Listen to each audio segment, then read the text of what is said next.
ijuru. Mbese umuryango wanje mureke babaze, ese hari tuzajana mu ijuru?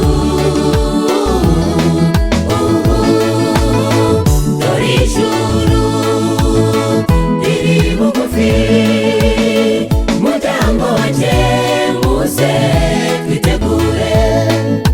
uko se wabana agirira ntibamenye ko Uwiteka arigirira abamwubaha, kandi azi imirimo yacu ibuka ko turi umukungugu. Dore ijuru riri bugufi, muryango wanje muze twitegure.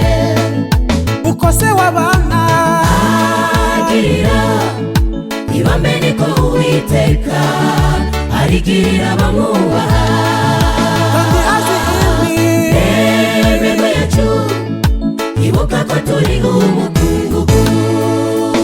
Burya umuntu iminsi ye ni nk'iy'uburabyo mu misozi, muze miryango myiza dukore ibishimwa n'Imana yacu maze dutahe.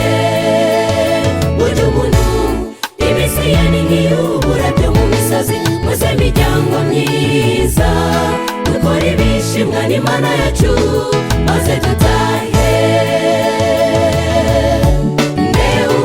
Uzajyayo ko abagabo bazaba basakara hejuru y'inzu,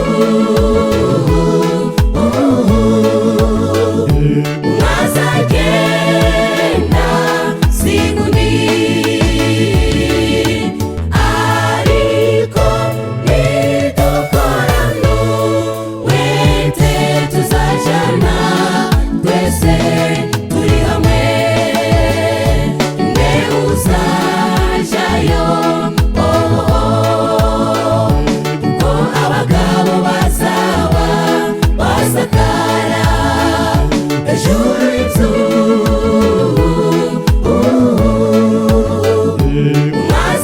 mwazagenda sigundi, ariko nidukorana umwete tuzajyana twese turi hamwe.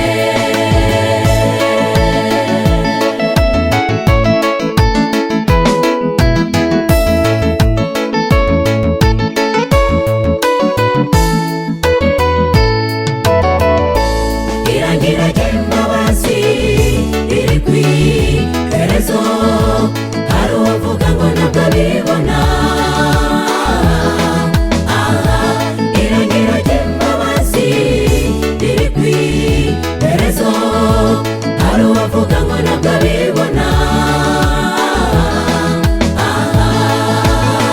Ibimenyetso turabibona, turebe kure kuko nta gihe dufite.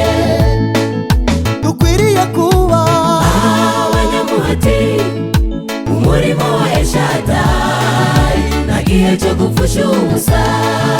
kandi ijoro rira Sebugiye guca twiyambura imyambaro y'umwijima. Ibimenyetso turabibona, turebe kure kuko nta gihe dufite. dukwiriye kuba Abanyamuhati umurimo wa Eshadayi, nta gihe cyo gupfusha ubusa. kandi ijoro rira Sebugiye guca twiyambura imyambaro y'umwijima. Agakiza katwegereye kurusha igihe twizereye, na niyo mpamvu nta gihe dufite cyo gupfusha ubusa muri iki kinyejana. Agakiza katwegereye kuruta igihe twizereye, na niyo mpamvu nta gihe dufite cyo gupfusha ubusa muri iki kinyejana.